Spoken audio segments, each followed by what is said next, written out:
झारखंड मुक्ति मोर्चा और झारखंड के बहुत बड़े नेता शिबू सोरेन जी जब नहीं रहे, वैसा नेता जो जल जंगल जमीन से जुड़ा हुआ दीपक थोड़ा नीचे। शिबू सोरेन जी ने आदिवासी भाई बहनों की तकलीफ, परेशानी और अन्याय जो उनके साथ हुआ उसके लिए जीवन भर संघर्ष किया।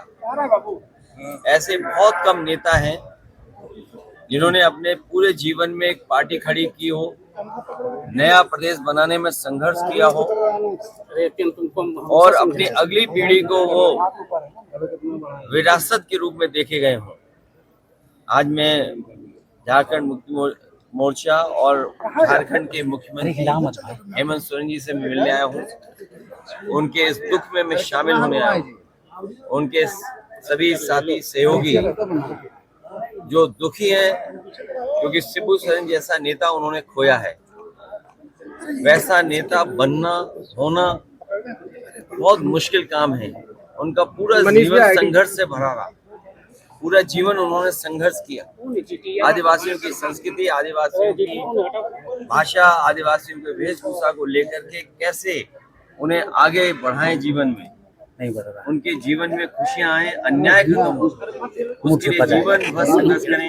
हेमंत सोरेन जी मुख्यमंत्री झारखंड को एक विरासत में न केवल विचारधारा मिली है बल्कि एक पिता का लंबा संघर्ष के बाद जो उन्हें एक विरासत में चीजें मिली, मुझे उम्मीद है कि वो उस विरासत को और आगे बढ़ाने का काम करेंगे और शिबू सोरेन जी के रास्ते पर चल करके इस प्रदेश को और खुशहाल और आदिवासी भाई बहनों को सम्मान दिलाने का काम करेंगे। सर, एसआईआर के मुद्दे पे क्यों भाग रही है केंद्र सरकार? भारतीय जनता पार्टी का सबसे बड़ा काम है साजिश करना, षड्यंत्र करना। और जब बुनियादी सवालों के जवाब उनके पास नहीं है तो चुनाव में किस तरीके से षड्यंत्र करें, चुनाव में कैसे हेराफेरी करें। अगर एसआईआर की बात थी तो ये 1 साल पहले भी लाई जा सकती थी, प्रदेश में समय भी मिल सकता था, लेकिन जानबूझ करके जब उन्हें पता है कि बिहार की जनता उनके खिलाफ तो एसआईआर के बहाने ये बड़े पैमाने पर वोट काटना चाहते हैं। और जो आज एफिडेविट मांग रहे हैं कांग्रेस पार्टी के नेता राहुल गांधी जी से, समाजवादी पार्टी ने लगभग 2 साल पहले 18,000 वोट ऐसे जो डिलीट किए गए थे, जो 2019 में वोट जिन्होंने डाला था 2022 में जब चुनाव में गए तो वो डिलीट हो गए। उसकी हमने एफिडेविट के साथ जानकारी दी और शिकायत दी। अभी भी एक भी अधिकारी के खिलाफ कार्रवाई नहीं। अगर एक भी जिलाधिकारी या वरिष्ठ अधिकारी के खिलाफ कार्रवाई हो जाएगी तो किसी भी नागरिक का वोट नहीं काटा जाएगा। ये हकमारी तो करते ही थे, ये भारतीय जनता पार्टी के लोग हकमारी तो करते ही हैं, लेकिन अब मतमारी भी कर रहे हैं। जो मतदान का अधिकार है उसको भी छीनना चाहते हैं। ये फतेहपुर में जो कुछ हुआ है वो दुर्भाग्यपूर्ण है और भारतीय जनता पार्टी पे जब अपनी उपलब्धियां खत्म हो जाती हैं तो उनका वो सोची समझी जो रणनीति है जो अंग्रेजों से ली है उन्होंने।